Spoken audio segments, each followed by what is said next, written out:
मित्रांनो, राज्यामध्ये पवित्र प्रणालीमार्फत शिक्षक सेवक शिक्षक पद भरती सन 2025 ह्याबाबत प्राधान्यक्रम जाहीर करण्यात आलेला आहे. महाराष्ट्र राज्यातील सर्व स्थानिक स्वराज्य संस्था व खाजगी व्यवस्थापनाच्या शाळांमध्ये पवित्र पोर्टल या संगणकीय प्रणालीद्वारे शिक्षक सेवक शिक्षक पद भरतीसाठी शिक्षक अभियोग्यता व बुद्धिमत्ता चाचणी 2025चे ऑनलाईन पद्धतीने आयोजन करण्यात आले होते. आता त्याचाच निकाल म्हणजेच राज्यामध्ये टोटल अशा एकूण मिळून 30,209 जागांसाठी शिक्षक पद भरती जाहीर करण्यात आलेली आहे व आता ही जागेची निवड करण्यात आलेली आहे.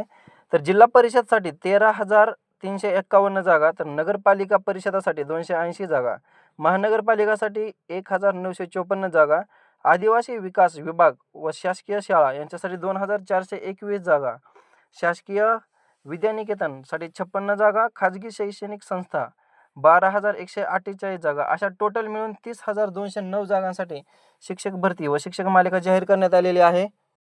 आता यामध्ये असं होणार आहे की बाबा 19,881 ह्या जी जागा आहेत ही मुलाखतीशिवाय पदसंख्या होणार आहे आणि मुलाखतीसह पदसंख्या म्हणलं तर 10,328 अशा जागांसाठी शिक्षकांची निवड होणार आहे. तर राज्यामध्ये टोटल मिळून 32,209 ही शिक्षकांची पदांसाठी शिक्षक प्रक्रिया सुरू होणार.